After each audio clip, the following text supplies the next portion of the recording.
नमस्कार, news at 10 में आप सभी का स्वागत है। मैं हूं अजय मिश्र। शुरुआत करते हैं हेडलाइंस के साथ। 5 देशों की यात्रा के अंतिम चरण में इटली पहुंचे प्रधानमंत्री नरेंद्र मोदी। रोम में हुआ भव्य स्वागत। पीएम मोदी आज इटली के शीर्ष नेतृत्व के साथ करेंगे अहम द्विपक्षीय मुद्दों पर विचार विमर्श।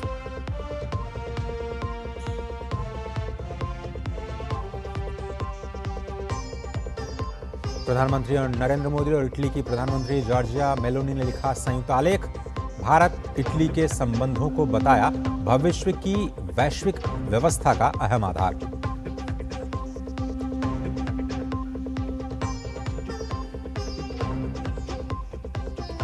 रक्षा मंत्री राजनाथ सिंह विदेश यात्रा के दूसरे चरण में पहुंचे दक्षिण कोरिया। अपने दक्षिण कोरियाई समकक्ष के साथ करेंगे आज द्विपक्षीय वार्ता।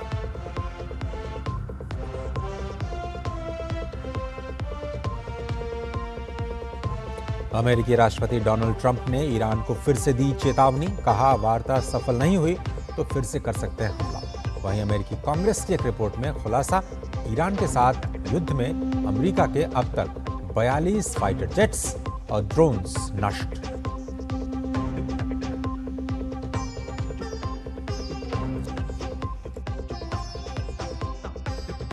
और उत्तर और मध्य भारत में भीषण गर्मी का दौर जारी। दिल्ली, एनसीआर और उत्तर प्रदेश में तेज धूप और लू की आशंका। मौसम विभाग ने दी लोगों को सावधानियां बरतने की सलाह।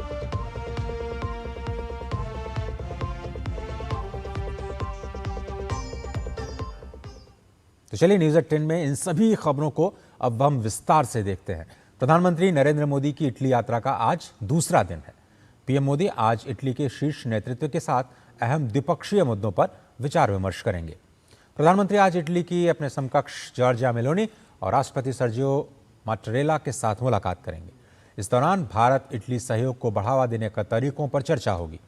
बैठक में आर्थिक सहयोग, स्वच्छ ऊर्जा, रक्षा विनिर्माण, मोबिलिटी, इनोवेशन और आतंकवाद के खिलाफ मिलकर लड़ाई लड़ने पर ध्यान केंद्रित किया जाएगा। इसके अलावा दोनों नेता India middle east Europe economic corridor पर भी चर्चा करेंगे। आज रोम में भारत इटली के बीच प्रतिनिधिमंडल स्तर की वार्ता भी होगी और दोनों देशों के बीच कई अहम समझौतों पर हस्ताक्षर भी होंगे।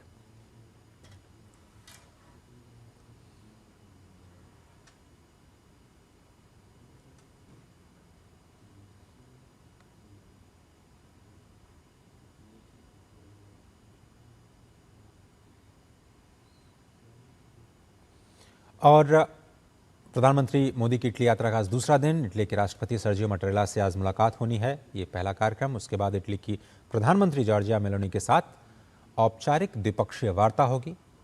कई समझौतों पर हस्ताक्षर की उम्मीद। यह आज का जो पूरा शेड्यूल है मैं आपको बता रहा हूँ। द्विपक्षीय सहयोग को बढ़ावा देने पर चर्चा हो सकती है। द्विपक्षीय वार्ता के दौरान भारत और इटली के बीच प्रतिनिधिमंडल स्तर की जो वार्ता है वो आज होनी है। द्विपक्षीय वार्ता में कई अहम मंत्री और जिसका प्रतिनिधित्व दोनों ही देशों के प्रधानमंत्री करेंगे।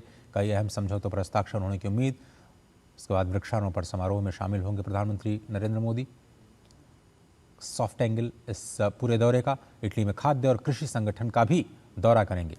वैश्विक चुनौतियां, खाद्य पदार्थों की कीमतों को लेकर के आज जो भू राजनीतिक संकट है उसके बीच ईंधन और जो खाद्य पदार्थों की कीमतों में बढ़ोतरी है उसको लेकर के आज प्रधानमंत्री अहम दौरा भी करने वाले हैं।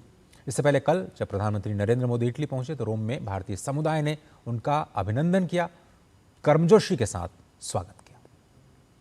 बड़ी संख्या में भारतवंशी वहां जमा हुए। आपको बताएं कि 2 लाख के करीब भारतीय समुदाय इटली में रहता है और कई सांस्कृतिक कार्यक्रम भी प्रस्तुत किए।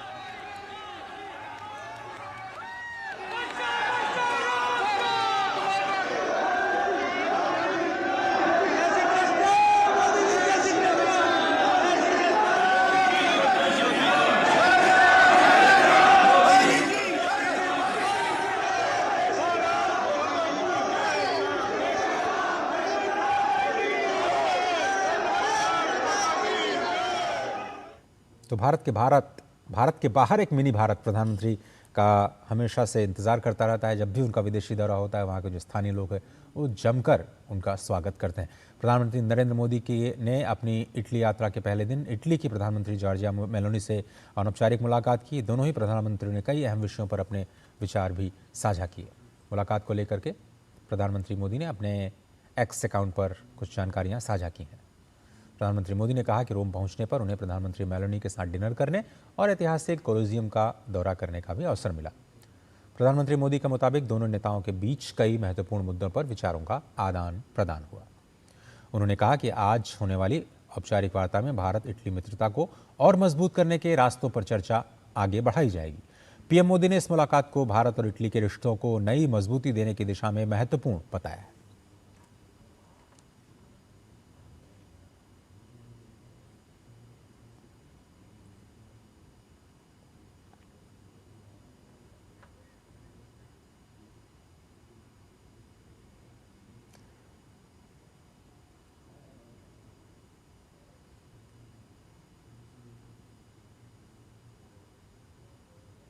और प्रधानमंत्री नरेंद्र मोदी ने अपने समकक्ष इटली की प्रधानमंत्री जॉर्जिया मेलोनी के साथ मशहूर कोलोजियम का भी दौरा किया।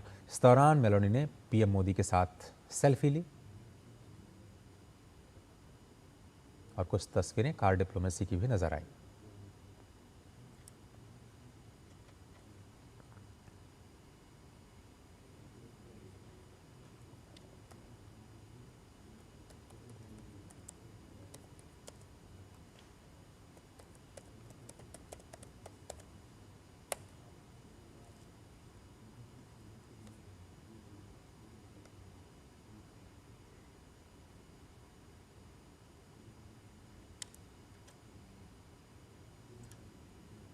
ये कोलोसियम की कुछ तस्वीरें हैं, जिससे कोलिसियम भी कहा जाता है। एक तरह से इटालवी शब्द है जो कि एम्पी थिएटर के लिए इस्तेमाल किया जाता है। इटली देश के रोम नगर के बिल्कुल बीचों बीच ये रोमन साम्राज्य का सबसे विशाल एलिप्टिकल एम्फी थिएटर है, जिसका इस वक्त आप तस्वीरों में देख रहे हैं। प्रधानमंत्री अवलोकन कर रहे हैं।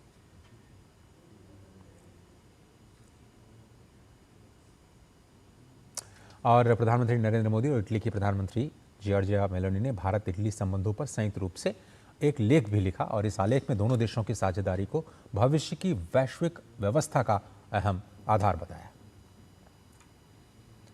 तो इस साझे लेख में भारत और इटली के संबंध के बारे में तफसील से दोनों ही नेताओं ने अपने विचार व्यक्त किए हैं। उन्होंने कहा कि भारत और इटली के संबंध अब निर्णायक दौर में है। दोनों देशों के रिश्तों में अभूतपूर्व विस्तार हुआ है और लगातार हम देख रहे हैं कि अलग अलग मंचों पर प्रधानमंत्री मोदी और प्रधानमंत्री मेलोनी की जो मुलाकात है वो होती रही है। रणनीतिक साझेदारी का अब नया दौर है। 2025 से 2030 तक का पूरा रणनीतिक का साझेदारी का जो रोड मैप तैयार किया जा रहा है, उस पर दोनों देश तेजी से आगे बढ़ रहे हैं।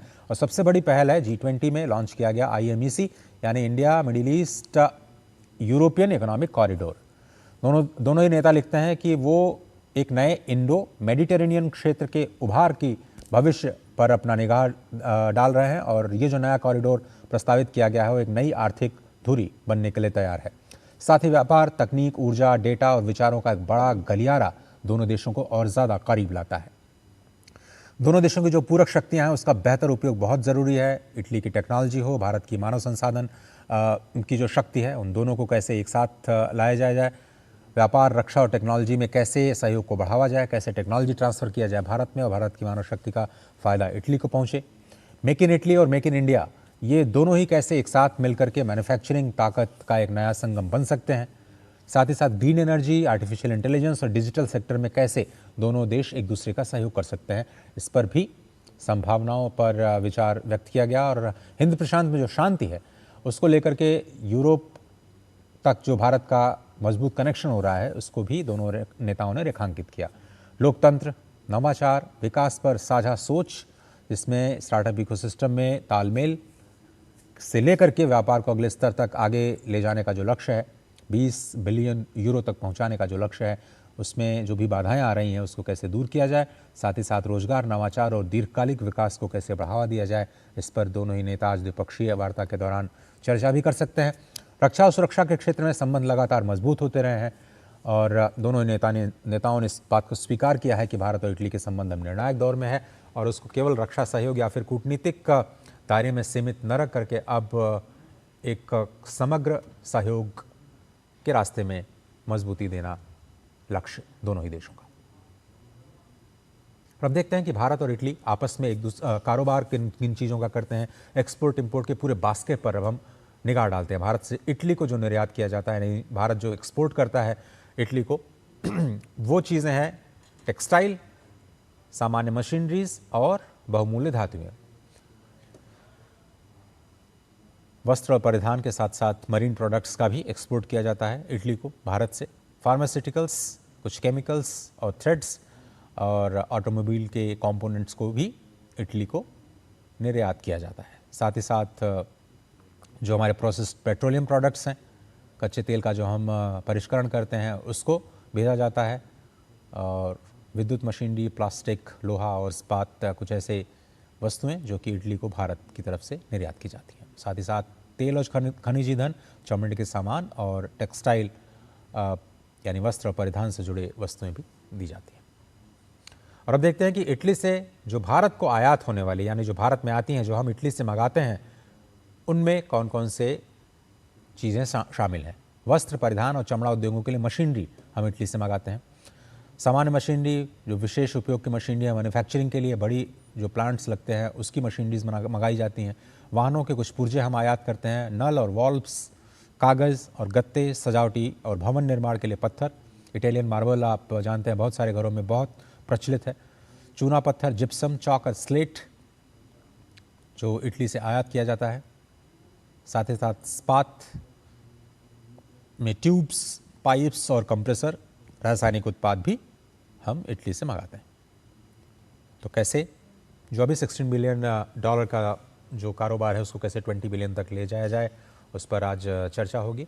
और न केवल द्विपक्षीय बल्कि बहुपक्षीय मोर्चों पर भी भारत और इटली के संबंध को और मजबूत बनाने पर चर्चा लगातार हो सकती है। एक छोटा सा ब्रेक लेते हैं। ब्रेक के उस पर और भी कई राष्ट्रीय खबरें हैं, उन पर निगाह डालेंगे। चमकी चाट से क्या बना है? आलू चाट या फ्रूट चाट, स्वाद बढ़ाए चमकी चाट। स्वादिष्ट पकोड़े और बरसान, हर चमकी चाट है इसकी जान। चमकी चाट है इसकी जान, हर जुबां पे ये छाया। अब बताओ स्वाद आया? असली स्वाद सिर्फ चंकी चाट। मसाले सच MDH, MDH। मेरी पसंद। मेरी पसंद। मेरी पसंद। मेरी पसंद। हमारी पसंद। हम सबकी पसंद। मजबूत देश का मजबूत सरिया हो गया स्टील। मास्टर जी नमस्ते। 2 ड्रेसेस बनानी है, ठीक है? ऐसा कुछ। लेकिन मास्टर जी 4 दिन में पार्टी है, बन जाएगी ना पक्का? हो जाएगा। कैसे? फैशन चेंजेस हमेशा, उषा हमेशा। स्वागत है आप सभी का। आप देख रहे हैं न्यूज़ एट 10। वियतनाम दौरे के बाद रक्षा मंत्री राजनाथ सिंह अपने दक्षिण कोरिया के आधिकारिक दौरे पर पहुंच चुके हैं। आज रक्षा मंत्री ने कोरिया के राष्ट्रीय स्मारक में पुष्पांजलि अर्पित की और उन बहादुर सैनिकों को नमन किया जिन्होंने अपने देश की सेवा में सर्वोच्च बलिदान दिया है।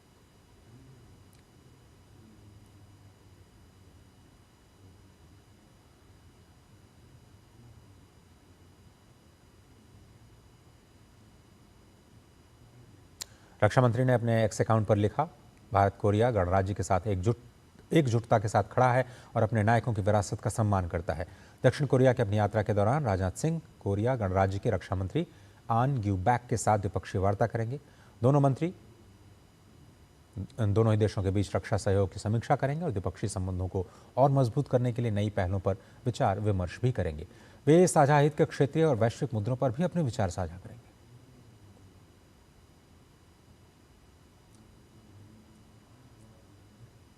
उधर केंद्रीय स्वास्थ्य मंत्री जेपी नड्डा ने स्विट्जरलैंड के जेनेवा में 79वीं विश्व स्वास्थ्य सभा को संबोधित करते हुए भारत की सार्वभौमिक स्वास्थ्य कवरेज, डिजिटल स्वास्थ्य नवाचार और वैश्विक स्वास्थ्य एकजुटता के प्रति अडिग प्रतिबद्धता को दोहराया है।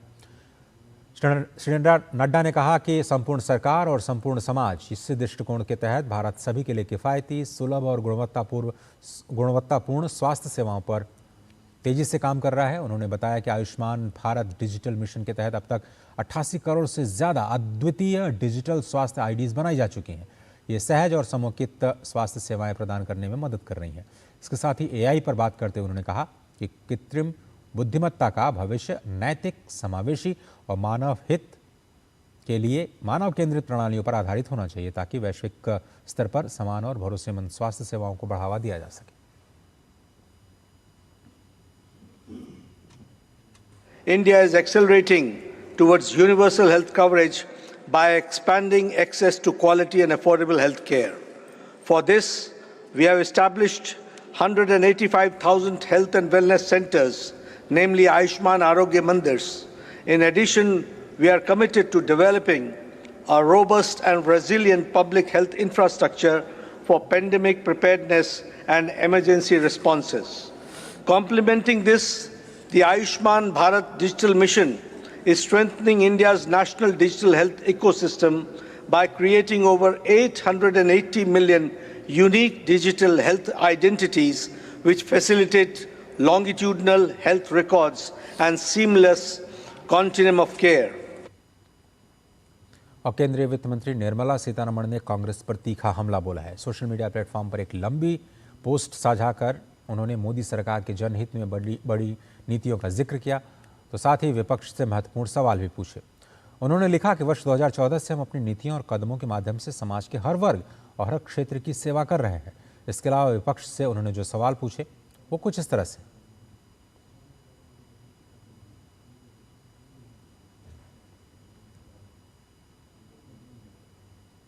वित्त मंत्री ने सोशल मीडिया पर यह पोस्ट किया और कहा कि विपक्ष को भी कुछ सवालों का जवाब देने चाहिए कि 58 करोड़ जनधन खाते किसके लिए हैं।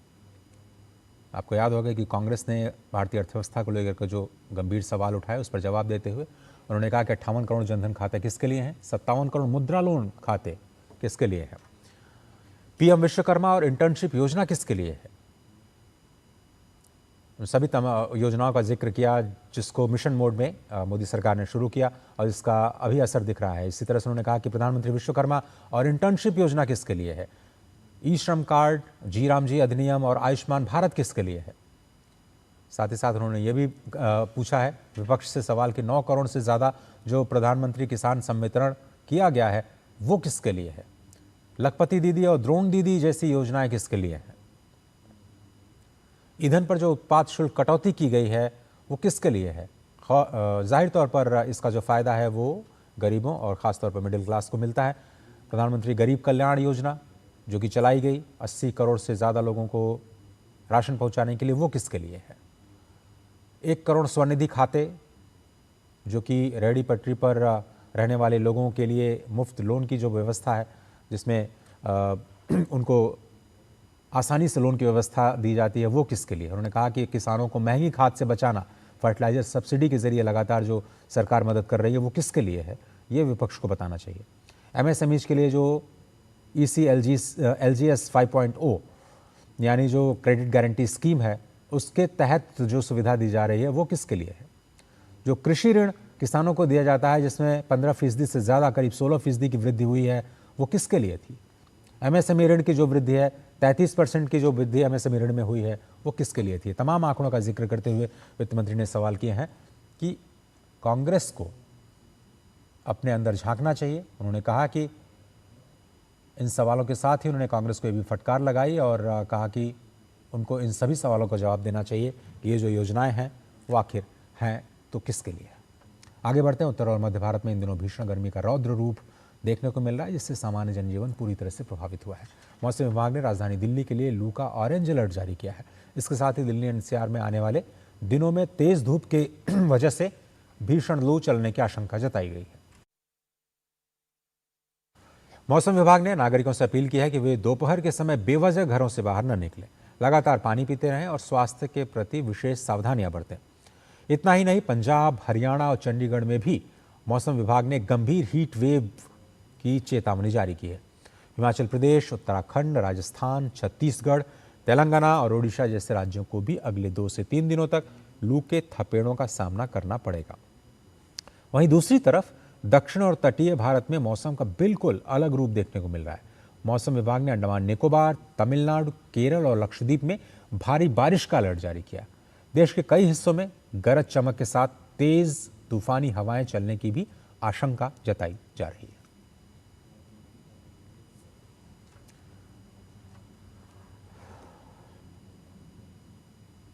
उत्तर प्रदेश के कई जिलों में भी आज भीषण लू चलने को लेकर चेतावनी जारी की गई। खासतौर से आगरा, फिरोजाबाद, इटावा, जालौन, झांसी, हमीरपुर, महोबा, बांदा, फतेहपुर, औरैया, चित्रकूट, कौशाम्बी और प्रयागराज में लोगों को सावधानी बरतने को कहा गया है। उत्तर प्रदेश के इन तमाम जिलों के साथ ही मध्य और उत्तर पश्चिमी भारत के कई हिस्सों में इस पूरे हफ्ते हीट वेव की आशंका जताई गई है।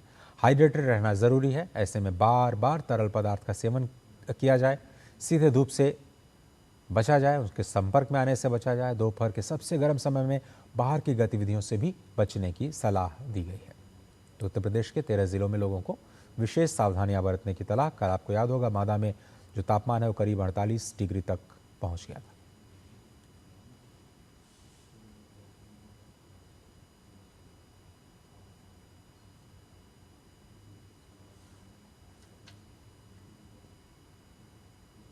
और यात्रियों की सुरक्षा के लिए उत्तर रेलवे ने एक बड़ा कदम उठाया है। दिल्ली पलवल मार्ग के नई दिल्ली से जंक्शन केबिन सेक्शन पर कवच 4.0 को अब सफलतापूर्वक चालू कर दिया गया। हालांकि ये पायलट प्रोजेक्ट है। उत्तर रेलवे ने एक्सपोस्ट के माध्यम से जानकारी दी है। इस कार्य के साथ ही उत्तर रेलवे ने अहम नई दिल्ली मुंबई मार्ग पर जो तिलक ब्रिज से पलवल तक का जो कवच कवरेज है वो पूरा कर लिया गया है। यह व्यापक कार्यान्वयन 21.6 किलोमीटर के क्षेत्र में फैले 4 महत्वपूर्ण स्टेशन से 8 तक विस्तृत है। इसे एक नए ऑप्टिकल फाइबर केबल OFC के नेटवर्क के माध्यम से शुरू किया गया है और नई दिल्ली कंट्रोल रूम से रियल टाइम निगरानी भी रखी जा रही है। रेलवे अधिकारियों का कहना है कि इससे यात्रियों की सुरक्षा और ट्रेन के समय पर संचालन में काफी सुधार होगा।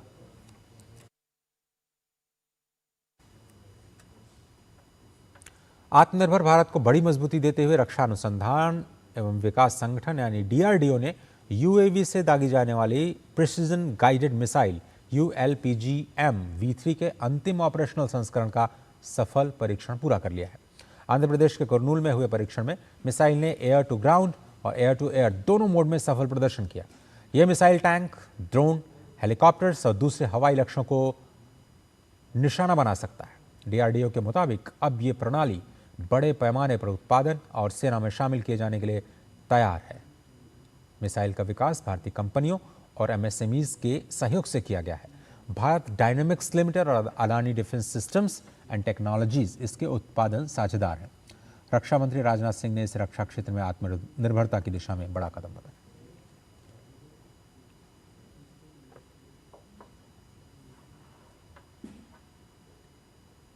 अमेरिका के ईरान अभियान को लेकर के बड़ा खुलासा सामने आया है। अमेरिका के ईरान अभियान ऑपरेशन एपिक फ्यूरी को लेकर के सामने आई एक रिपोर्ट अमेरिका की सैन्य लागत और नुकसान दोनों पर गंभीर सवाल खड़े कर रही है। एक आधिकारिक रिपोर्ट के मुताबिक 28 फरवरी से शुरू हुए ऑपरेशन एपिक फ्यूरी के दौरान अमेरिका ने अपने 42 सैन्य विमान और ड्रोन्स या तो नष्ट हो गए या फिर वे गंभीर रूप से क्षतिग्रस्त बताया जा रहा है। और ये अमेरिका के भीतर की ही रिपोर्ट है जिसमें अमेरिका को भारी नुकसान होते हुए दिखाया गया है। ग्लोबल सिनेमा के सबसे बड़े और सबसे ग्लैमरस मंच यानी 79वें कान फिल्म फेस्टिवल में इस बार एक अनोखी जुगलबंदी देखने को मिल रही। ये जुगलबंदी है दो पुराने और गहरे दोस्तों की, भारत और रूस। कान के इस भव्य मेले में दोनों देश अपने ऐतिहासिक सिनेमाई रिश्तों को एक मॉडर्न और ग्लोबल पहचान देने के लिए पूरी तरह से तैयार है। आपको छोड़े जाते हैं इस स्पेशल रिपोर्ट के साथ। दीजिए इजाजत, नमस्कार। इस साल की कान 2026 को प्रोडक्शन मीटिंग में भारत से आए स्वतंत्र फिल्मकार, सेल्स कंपनियां और प्रोडक्शन हाउस रूसी खरीदारों के साथ सीधे संवाद करते नजर आए। रूसी फिल्मकारों ने भारत की विविध और समृद्ध कहानियों में रुचि दिखाई, जबकि भारतीय टीम रूस की तकनीकी विशेषज्ञता और क्रिएटिव संसाधनों के साथ साझेदारी के नए अवसर तलाश रही थी। They were amazing. They were उनसे बातचीत काफ़ी अच्छी हुई, फ्रूटफुल रही काफ़ी, और हम we are just hoping that एक लॉन्ग कोलैबोरेशन का स्टार्ट होगा। ये कांस में मेरा पहली बार है और मैं इंडियन पैविलियन, फीकी, NFDC और गवर्नमेंट ऑफ इंडिया को धन्यवाद देना चाहता हूँ, क्योंकि इतना बड़ा मार्केट में हम पहली बार आए हैं तो ये ओवरवेल्म्ड होने का चांसेस है, मगर जिस तरह से उन्होंने ये पूरा प्रोग्राम ऑर्गेनाइज किया, जब अभी 2 मिनट पहले हम लोगों ने रशियन पैविलियन इसमें बात किया डिग्नेटरीज से, ये काफ़ी मददगार है हम लोगों के लिए, काफ़ी इंपॉर्टेंट है, क्योंकि the kind of exposure what we are getting here it's tremendous. Moscow से रूसी फिल्म मेकर वेलेरी और भारतीय फिल्मकारों के बीच बातचीत ने ये स्पष्ट कर दिया कि ये साझेदारी सिर्फ पुरानी यादों में ही नहीं रुकेगी, बल्कि आने वाले समय में वैश्विक सिनेमा के बाजार में एक नई हलचल पैदा करेगी। Really great opportunity to communicate Russia, India, and to have some co-productions, distributors in both sides, Russian movies in India and Indian movies in Russia. So I think that we have great connections here right now, and we will discuss all the things. And cinema could be a really great connection because we are sharing the stories, and this is the universal language for all the people around the world. So basically it's could be really interesting to connect to each other by the cinema. साफ है कि भारत और रूस का ये सिनेमाई सफर सिर्फ गुजरे जमाने की यादों तक सीमित नहीं है। आने वाले वक्त में रूस की बेमिसाल तकनीकी विशेषज्ञता और भारत की समृद्ध विविधता से भरी कहानियों का एक अनूठा संगम देखने को मिल सकता है। भारत और रूस के बीच का सिनेमाई रिश्ता 1950 के दशक से आज तक लगातार गहरा हो रहा है। राज कपूर, मिथुन चक्रवर्ती, अमिताभ बच्चन सरीखे सितारों को रूस में जबरदस्त प्यार मिला और फिर दौर आया को प्रोडक्शंस और कोलैबोरेशंस का। आज रूस अपनी शूटिंग लोकेशंस और कहानियों के लिए भारत की ओर आकर्षित हो रहा है। यकीनन ये सिनेमाई रिश्ता दोनों देशों के बीच अटूट और समय की कसौटी पर खरी उतरी दोस्ती का प्रतीक है। कैमरा पर्सन अजीत के साथ जया सिन्हा, डीडी न्यूज, कान।